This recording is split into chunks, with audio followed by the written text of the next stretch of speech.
Hello everyone, welcome to the commerce classes with Pankaj Chopra.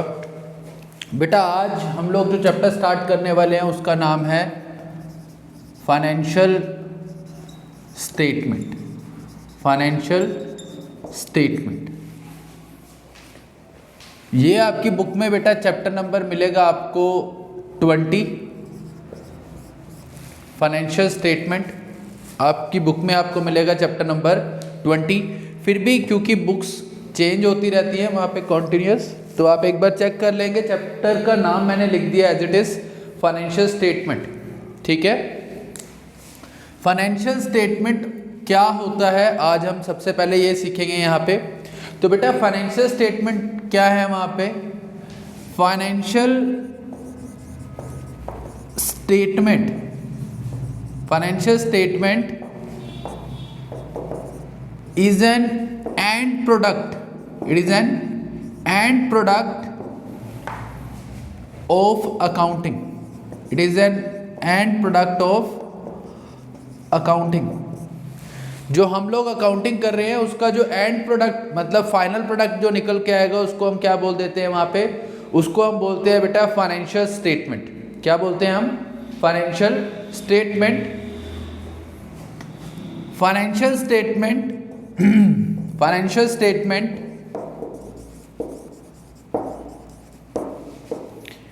includes the following.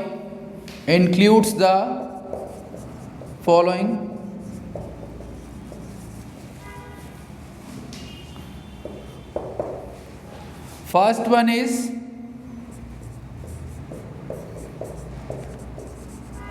trading and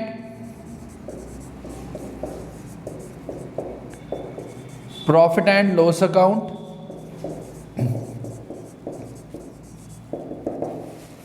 पहली चीज जो इसके अंदर होती है वो होती है trading and profit and loss account.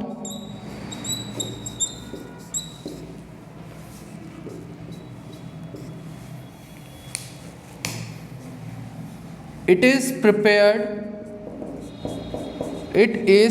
Prepared to know the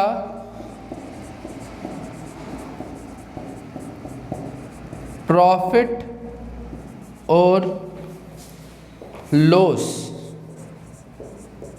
of an accounting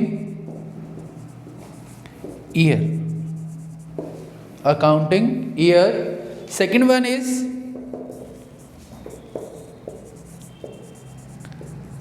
balance sheet.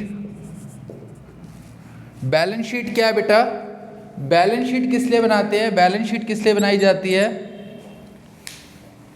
It is prepared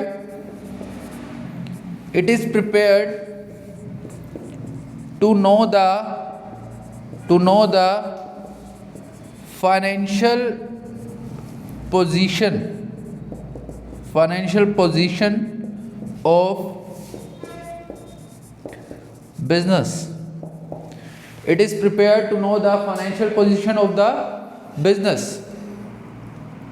बेटा अब हम एक बार इसके बारे में आपने नोट कर लिया है तो हम इसके बारे में आगे डिस्कशन स्टार्ट करते हैं।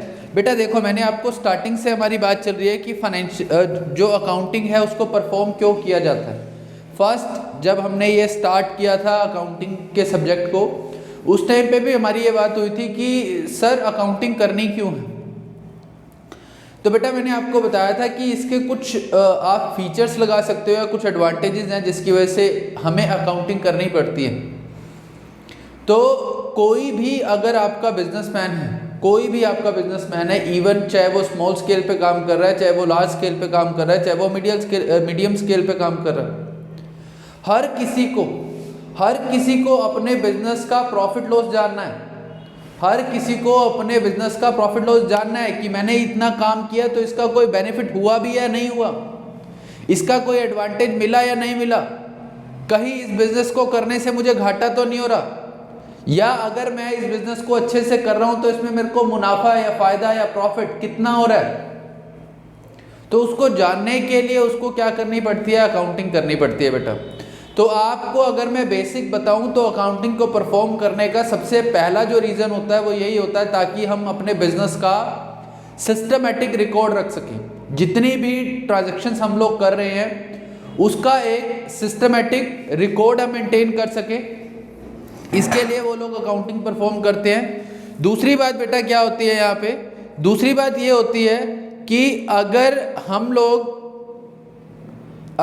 लोग अकाउंटिंग परफॉर्म करते हैं तो एक तो आपका जितनी भी ट्रांजैक्शन है उनका सिस्टमेटिक रिकॉर्ड बन जाता है। दूसरी बात, आपको आपकी फर्म का प्रॉफिट और लॉस जानने में हेल्प करता है। क्यों? क्योंकि बेटा ट्रांजैक्शन क्या हो रही है, खर्चे हो रहे हैं या फिर कुछ ना कुछ सेल हो रही है, परचेज हो रही है, तो इन सबको आपने रिकॉर्ड किया हुआ है।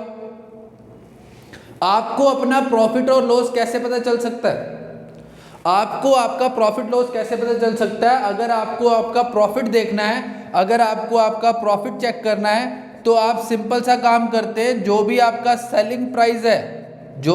सेलिंग प्राइस है उसमें से आप अपनी कॉस्ट माइनस कर दें तो आपका क्या आ जाएगा, प्रॉफिट आ जाएगा। अगर आपका जो सेलिंग प्राइस है उसमें से आप माइनस कर दें कॉस्ट को तो आपका क्या आ जाएगा, प्रॉफिट। ये आपने छोटी क्लासेस में किया हुआ मैथ्स में। तो बिजनेस में क्या होता है कि खर्चे काफ़ी सारे हैं, इनकम के सोर्सेज भी काफ़ी सारे हो जाते हैं, तो वो क्या करते हैं, उसका पहले सिस्टमेटिक रिकॉर्ड रखते हैं, उसकी बेसिस पे वो अकाउंटिंग को परफॉर्म करते हैं। जैसे कि सबसे पहले उन्होंने परफॉर्म किया होगा, सोर्स डॉक्यूमेंट बनाया होगा। मैं आपको एक साइकिल बताता हूँ पहले इसकी, उसके बाद हम इसके बारे में और डिस्कशन करते हैं। वहाँ पे मैं आपको अकाउंटिंग का प्रोसेस बता देता हूँ।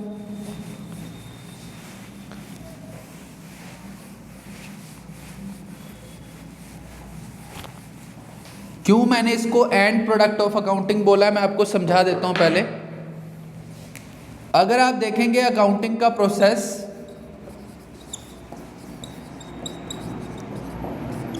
तो यहाँ पे कुछ स्टेप्स हैं। सबसे पहले बेटा एक होती है ट्रांजैक्शन। सबसे पहले क्या होती है, ट्रांजैक्शन। ट्रांजैक्शन के बारे में बताया हुआ है, transaction it is an economic activity, it is an economic activity. ये एक इकोनॉमिक एक्टिविटी है जो आपके बिजनेस को अफेक्ट करती है। ट्रांजैक्शन कहाँ जाती है, ट्रांजैक्शन सबसे पहले रिकॉर्ड होती है सोर्स डॉक्यूमेंट के अंदर।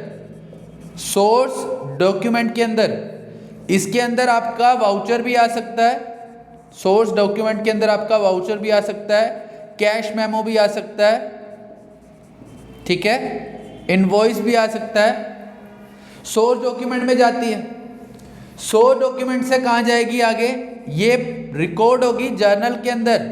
जर्नल एंट्रीज आपने करी हैं, वो जो जर्नल एंट्रीज होती हैं वो सोर्स डॉक्यूमेंट के बेस पे होती हैं। ये आपके लिए एक प्रूफ है कि किसके बेसिस पे मैं एंट्री पोस्ट कर रहा हूँ। जर्नल में क्या हो जाती है, यहाँ पे इसकी रिकॉर्डिंग होती है। रिकॉर्डिंग, जर्नल में रिकॉर्डिंग करने के बाद इसको लेजर में ट्रांसफ़र किया जाता है। लेजर में क्या होता है, लेजर में इनकी पोस्टिंग होती है। हर अकाउंट के लिए, हर आइटम के लिए एक सेपरेट अकाउंट ओपन किया जाएगा। कहाँ पे वो ओपन होता है, वो होता है लेजर के अंदर। लेजर के बाद ये जाती है ट्रायल बैलेंस में। कहाँ पे जाती हैं, ट्रायल बैलेंस में।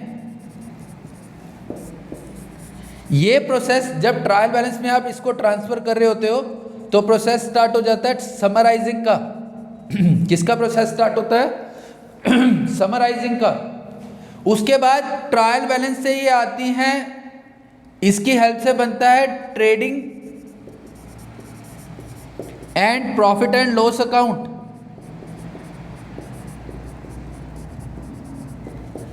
एंड बैलेंस शीट, इनकी हेल्प से क्या बनती है, बैलेंस शीट। और ये आपका ईयर एंड पे कंप्लीट हो जाता है। तो ये आपका अकाउंटिंग का प्रोसेस है। पहले क्या होगा, पहले ट्रांजैक्शन होगी, ट्रांजैक्शन होने के बाद आप उसको सोर्स डॉक्यूमेंट में रिकॉर्ड करोगे। सोर्स डॉक्यूमेंट में रिकॉर्ड करने के बाद क्या होगा, वो फिर जर्नल में रिकॉर्ड होगी। जर्नल में रिकॉर्ड होने के बाद लेजर में जाएगी। लेजर की हेल्प से ट्रायल बैलेंस बनेगा। ट्रायल बैलेंस की हेल्प से trading account, profit and loss account और बैलेंस शीट प्रिपेयर होती है। इसीलिए फाइनेंशियल जो स्टेटमेंट है, फाइनेंशियल स्टेटमेंट को हम क्या बोलते हैं, एंड प्रोडक्ट ऑफ अकाउंटिंग, क्योंकि ये सबसे लास्ट में प्रिपेयर किए जाते हैं। क्लियर यहाँ तक? अब मैं आपको समझाता हूँ थोड़ा बहुत कि इनके फॉर्मेट्स कैसे कैसे हैं। आज सिर्फ और सिर्फ बेसिक इंट्रोडक्शन के बारे में हम बात करने वाले हैं यहाँ पे।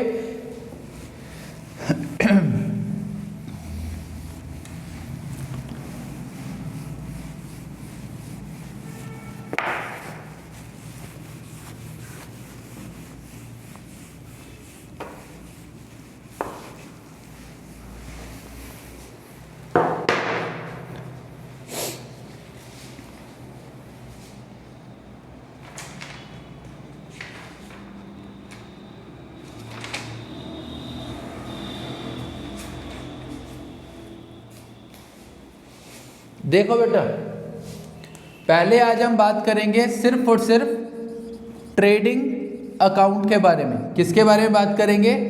ट्रेडिंग अकाउंट के बारे में।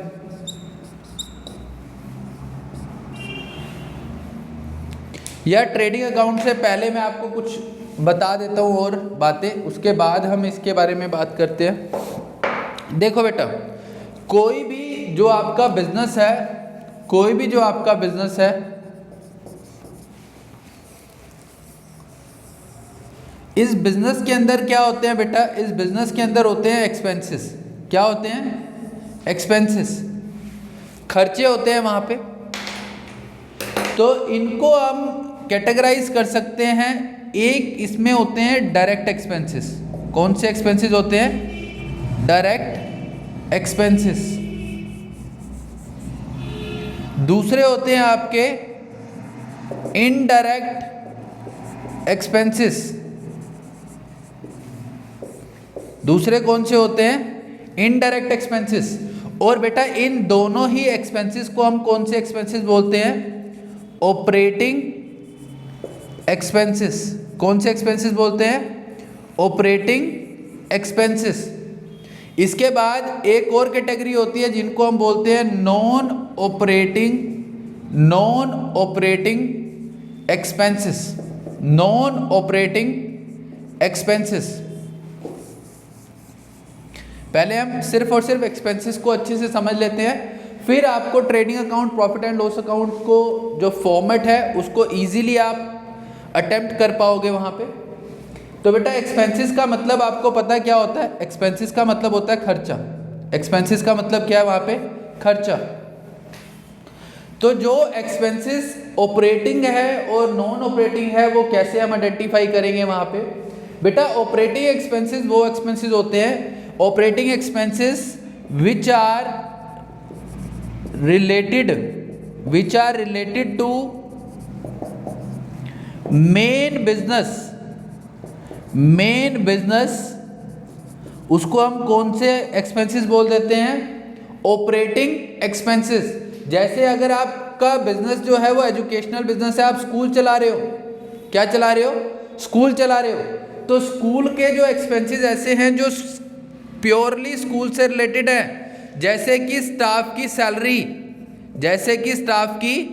सैलरी, पीएन की सैलरी या पीएन की वेजेस। वहाँ पे जो स्टेशनरी यूज होती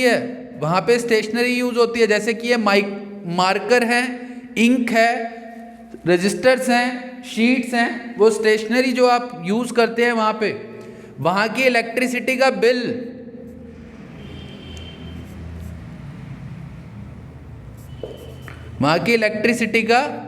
बिल, वहाँ का वाटर बिल, ये कैसे एक्सपेंसेस है आपके? ये ऐसे एक्सपेंसेस है जो स्कूल के चलाने के लिए ज़रूरी हैं। जो भी एक्सपेंसेस आपके बिजनेस को रन करने के लिए ज़रूरी हैं, जो आपके मेन बिजनेस से रिलेटेड हैं, उसको हम कौन से एक्सपेंसेस बोल देते हैं वहाँ पे? Operating expenses.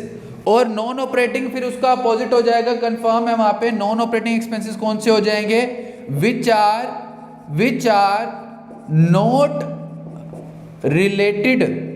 Not related to core या फिर मेन बिजनेस, जो आपके मेन बिजनेस से रिलेटेड एक्सपेंसेस नहीं है, उसको हम कौन से एक्सपेंसेस बोल देते हैं वहां पे? Non operating expenses. समझ आया बेटा कौन कौन से एक्सपेंस हैं? एक एक्सपेंस होता है ऑपरेटिंग एक्सपेंस, एक होता है आपका non operating expense. Operating expenses कौन से हो गए? ऑपरेटिंग एक्सपेंसेस वो एक्सपेंसेस हैं जो आपके कोर यानी कि जो आपका मेन बिजनेस है उससे रिलेटेड है, जो उस बिजनेस को चलाने के लिए जरूरी है, उसको हम कौन से एक्सपेंसेस बोल देते हैं? ऑपरेटिंग एक्सपेंसेस, कि इस बिजनेस को ऑपरेट करने के लिए, चलाने के लिए जरूरी है। नॉन ऑपरेटिंग एक्सपेंसेस कौन से हो जाएंगे? नॉन ऑपरेटिंग एक्सपेंसेस ऐसे हो जाएंगे जो आपके बिजनेस को चलाने के लिए जरूरी नहीं थे लेकिन आप फिर भी कर रहे हैं वहां पे, उनको हम कौन से एक्सपेंसेस बोल देते हैं? Non operating expenses. अब जो आपका बिजनेस है वहां पे ऑपरेशन में ही जो एक्सपेंसेस किए जाते हैं वो दो तरीके के होते हैं, एक होते हैं डायरेक्ट एक्सपेंसेस और एक होते हैं इनडायरेक्ट एक्सपेंसेस। अब मैं आपको इनका कुछ मतलब बताता हूं इसके बारे में कुछ और, कि ऑपरेटिंग में डायरेक्ट एक्सपेंस कौन सा है और इनडायरेक्ट एक्सपेंस कौन सा है और कैसे हम इसको आइडेंटिफाई कर सकते हैं कि कौन सा डायरेक्ट है और कौन सा इनडायरेक्ट है, उसको हम कैसे आइडेंटिफाई कर सकते हैं।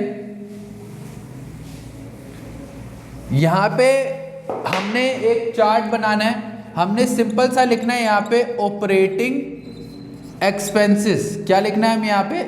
Operating expenses. कौन से होते हैं operating expenses? Which are necessary to operate और run a business, which are necessary to operate और run a business.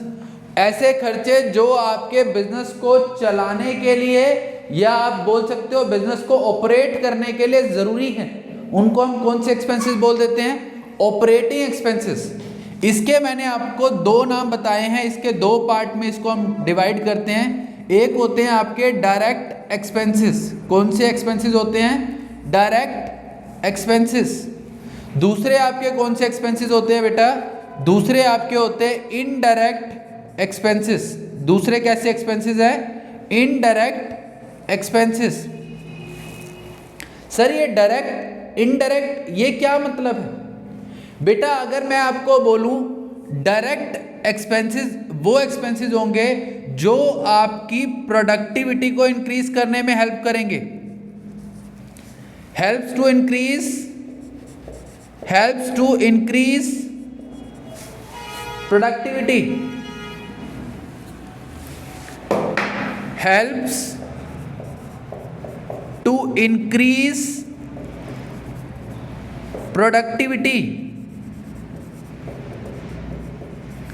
Productivity of product.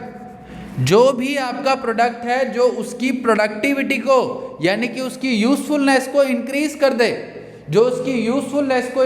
दे, उसको हम कौन से एक्सपेंसेस बोल देते हैं वहां पे? Productive expenses.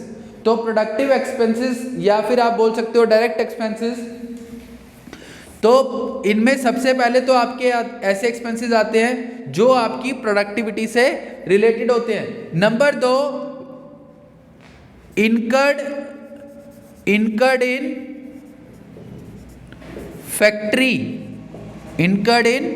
फैक्ट्री। ऐसे एक्सपेंसेस जो आपके प्रोडक्ट की प्रोडक्टिविटी को इंक्रीज कर दें, और साथ ही साथ ये एक्सपेंसेस ऐसे होते हैं जो नॉर्मली कहाँ पे किए जाते हैं? फैक्ट्री के एरिया में। कहाँ पे किए जाते हैं? आपके फैक्ट्री के एरिया में। अब मैं आपको एग्जांपल देता हूँ। सपोज एक कंपनी है जो ये मार्कर बनाती है, एक कंपनी है जो मार्कर बनाती है। ये क्या करती है? मार्कर बनाती है। अब इस कंपनी के कुछ डायरेक्ट एक्सपेंसेस भी हैं और कुछ इनके इनडायरेक्ट एक्सपेंसेस भी हैं वहां पे। डायरेक्ट एक्सपेंसेस ऐसे होंगे जो इसकी प्रोडक्टिविटी को इंक्रीज करेंगे, मतलब इसकी यूजफुलनेस को इंक्रीज करेंगे। अगर मैं आपको बताऊं तो बेटा इसके अंदर क्या क्या चीजें यूज हुई हैं, इसके अंदर ये कैप है जो इसकी इंक को सूखने में रोकती है, उसको सूखने नहीं देती जल्दी से, तो ये इसको हेल्प कर रही है इसकी प्रोडक्टिविटी को इंक्रीज करने में। तो इसको बनाने में जो खर्चा लगा है वो कौन सा एक्सपेंस हो गया, डायरेक्ट एक्सपेंस हो गया। ये पूरा मार्कर जो बना है, चाहे ये इसका पॉइंट है, चाहे ये पूरा प्लास्टिक कवर है, इसकी ग्रिपिंग के लिए जो हेल्प कर रहा है आपको, तो ये आपके प्रोडक्ट की प्रोडक्टिविटी को इंक्रीज कर रहा है। तो इसको बनाने में जितना भी खर्चा लगता है, इसको बनाने में जितने भी खर्चे लग रहे हैं वो कैसे एक्सपेंसेस हो जाते हैं, डायरेक्ट एक्सपेंसेस। इसमें आपको एग्जांपल दूं, जैसे कि अगर आपको डायरेक्ट एक्सपेंसेस के कुछ नाम मैं आपको बता देता हूं वहां पे, जैसे कि purchase of raw material, purchase of raw material, इसके लिए आपने रॉ मटेरियल परचेज किया होगा, इसके एग्जांपल मैं यहाँ लिख देता हूँ। एग्जांपल्स में जैसे कि परचेजेज आपकी जो होंगी वो कौन से एक्सपेंसेस में आ जाएंगी, आपके डायरेक्ट एक्सपेंसेस में आ जाएंगी। वेजेस हो जाएंगी, वेजेस जो होती है वो नॉर्मली आपके अनस्किल्ड काम करने वाले, यानी कि जो फैक्ट्री में काम कर रहे होते हैं उनको पे की जाती है, तो वेजेस आ जाएंगी इसके अंदर। इसके अंदर आपके फैक्ट्री एक्सपेंसेस आ जाएंगे। फैक्ट्री एक्सपेंसेस में अब जिस एक्सपेंस के आगे भी फैक्ट्री वर्ड यूज हो गया वो फैक्ट्री एक्सपेंस है। जैसे कि मैं आपको एग्जांपल दे देता हूँ, फैक्ट्री रेंट, फैक्ट्री का जो रेंट है, या फिर यहाँ पे आपकी फैक्ट्री के अंदर और एक्सपेंसेस हो सकते हैं, जैसे कि प्रोडक्शन के लिए पावर, प्रोडक्शन के लिए आप मशीनों को चलाने के लिए क्या यूज़ कर रहे हो, वहाँ पे पावर यूज़ कर रहे हो, पावर यूज़ कर रहे हो, ये किस में आ जाएगा, फैक्ट्री में आ जाएगा। फ्यूल यूज़ कर रहे हो, गैस यूज़ कर रहे हो, ठीक है, ये किस में आ जाते हैं, आपके डायरेक्ट एक्सपेंसेस के अंदर। उसके बाद मतलब आपको मैं सिंपल सा बता रहा हूँ, जितने भी एक्सपेंसेस ऐसे हैं जो आपके प्रोडक्ट को बनाने के मटेरियल को इवन फैक्ट्री तक लाने के लिए जितने भी खर्चे किए जा रहे हैं, जितने भी खर्चे प्रोडक्ट को फैक्ट्री तक लाने के लिए किए जा रहे हैं, उनको हम कौन से एक्सपेंसेस बोल देते हैं, वहाँ पे डायरेक्ट एक्सपेंसेस। और एग्जांपल आपको बताता हूँ इसके अंदर, जैसे कि आप कैरेज देते हो, कैरेज है या फिर फ्रेट है, ठीक है, कैरेज या फ्रेट जो होता है, कैरेज को भी हम बोल सकते हैं कि आप भाड़ा बोल सकते हो, आप उसको ट्रांसपोर्टेशन एक्सपेंसेस होते हैं कैरेज या फ्रेट आपके, ठीक है। उसके अलावा क्या होता है, कई बार आप जो रॉ मटेरियल है उसको दूसरी कंट्री से परचेज कर रहे हो, जो रॉ मटेरियल है उसको दूसरी कंट्री से परचेज कर रहे हो, तो उसको जब परचेज करते हैं तो वहाँ पे एक ड्यूटी लगती है जिसको हम बोलते हैं इम्पोर्ट ड्यूटी। कौन सी ड्यूटी बोलते हैं, इम्पोर्ट ड्यूटी। ये भी किस में आपका आ जाता है, डायरेक्ट एक्सपेंसेस के अंदर। मतलब मोटी मोटी बात मैं आपको बोलूँ, जो ऐसे एक्सपेंसेस हैं जो फैक्ट्री में किए जा रहे हैं, या फिर जो ऐसे एक्सपेंसेस हैं जो आपके प्रोडक्ट की प्रोडक्टिविटी को इंक्रीज कर रहे हैं, उसको हम कौन से एक्सपेंसेस बोल देते हैं, डायरेक्ट एक्सपेंसेस। लेकिन ऐसे एक्सपेंसेस जो आपके प्रोडक्ट की प्रोडक्टिविटी को इंक्रीज नहीं करते, लेकिन आपके सेलिंग को, आपका इसके अंदर नॉर्मली ऐसे एक्सपेंसेस आ जाते हैं जैसे कि selling and distribution. Selling and distribution में जितने भी खर्चे होते हैं वो सारे इनडायरेक्ट होते हैं। या फिर office and administration, office and administration, ये एक्सपेंसेस किसके अंदर आ जाते हैं, आपके ये एक्सपेंसेस आ जाते हैं इनडायरेक्ट के अंदर। अब मैं आपको मार्कर के हिसाब से एग्जांपल देता हूं। यहां पे लिखा हुआ है रोइटो, रोइटो इसका ब्रांड नेम है, व्हाइट बोर्ड मार्कर रिफिलेबल। ये सारी जो इंफॉर्मेशन लिखी हुई है, इस इंफॉर्मेशन को अगर हम हटा भी दें यहाँ से, अगर इस रैपर को मैं यहाँ से उतार भी दूं, तो इसके लिखने में कोई फर्क नहीं आएगा। मतलब इसके ऊपर ये जो रैपर चढ़ाया गया है, ये रैपर चढ़ाया गया है, ब्रांडिंग की गई है, नाम वगैरह लिखा गया है, इससे इसकी प्रोडक्टिविटी इंक्रीज नहीं हो रही, लेकिन इससे ये अट्रैक्टिव लगता है। इससे क्या लगता है, ये अट्रैक्टिव लगता है, इसको आप परचेज करना पसंद करते हो। तो ये जो है, जो खर्चे सामान को बेचने के लिए लगाए जा रहे हैं, सामान को बेचने के लिए या कस्टमर तक पहुंचाने के लिए, जितने भी एक्सपेंसेस कस्टमर तक प्रोडक्ट को पहुंचाने के लिए लगाए जाते हैं उनको हम कौन से एक्सपेंसेस बोल देते हैं वहां पे? Indirect expenses. ये ऐसे एक्सपेंसेस हैं जो आपके प्रोडक्ट की प्रोडक्टिविटी को इंक्रीज नहीं करेंगे, लेकिन आपके प्रोडक्ट को बेचने में आपकी मदद करते हैं। उनको हम कौन से एक्सपेंसेस बोल देते हैं? Indirect expenses. इसके अंदर बेसिक जो कैटेगरीज होती हैं, एक तो है सेलिंग एंड डिस्ट्रीब्यूशन एक्सपेंसेस, दूसरा है ऑफिस एंड एडमिनिस्ट्रेटिव एक्सपेंसेस। तो सेलिंग एंड डिस्ट्रीब्यूशन में मैं आपको एग्जांपल दे देता हूं कुछ, जैसे कि अगर आप कमीशन पे करते हो आपके प्रोडक्ट को बेचने के लिए, आप प्रोडक्ट की एडवर्टीजमेंट करवा देते हो, एडवर्टीजमेंट के जो भी एक्सपेंसेस होंगे वो यहाँ पे आ जाएंगे। और आप वहाँ पे ट्रैवलिंग के लिए एक्सपेंसेस कर रहे हो, वहाँ पे एक जगह से दूसरी जगह जा रहे हो, वो सारे खर्चे किसके अंदर आ जाते हैं? आपके सेलिंग एंड डिस्ट्रीब्यूशन के अंदर। अब ये प्रोडक्ट बन तो रहा है फैक्ट्री में, लेकिन कस्टमर फैक्ट्री में नहीं आएगा। कस्टमर फैक्ट्री में नहीं आएगा, वो कहाँ आएगा? आपका एक अच्छा सा वो क्या करता है? ऑफिस बना लेता है। अच्छा सा एक ऑफिस बना लेता है, वहाँ पे बढ़िया रेप्यूटेड स्टाफ रखता है, अच्छा कोट पैंट में आके बैठे होते हैं, तो वो कस्टमर से डील करने के लिए बैठे होते हैं। तो वहाँ पे ऑफिस और एडमिनिस्ट्रेशन के लिए जो खर्चे हैं वो सारे के सारे किस में आ जाते हैं? इनडायरेक्ट में है, जो कि बिजनेस को चलाने के लिए मैंने लिखा है which are necessary to operate और रन अ बिजनेस।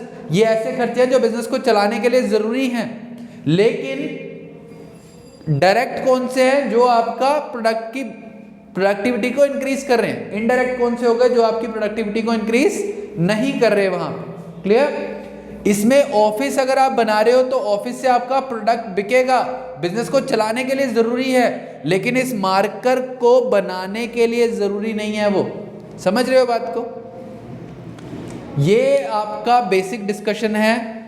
अगली क्लास के अंदर हम ट्रेडिंग अकाउंट के बारे में बात करेंगे, प्रॉफिट एंड लॉस अकाउंट के बारे में बात करेंगे। आज बेसिकली आप सिर्फ इनको एक बार अच्छे से, जहाँ से आपका चैप्टर स्टार्ट हो रहा है स्टार्टिंग में आप थोड़ा सा रीड आउट करके देखें और समझने का ट्राई करें कि आपको समझ आता है या नहीं आता। और कोई दिक्कत हो तो आप मेरे को मैसेज करके बताएं, हम उसको सॉर्ट आउट करेंगे। ठीक है बेटा, थैंक यू।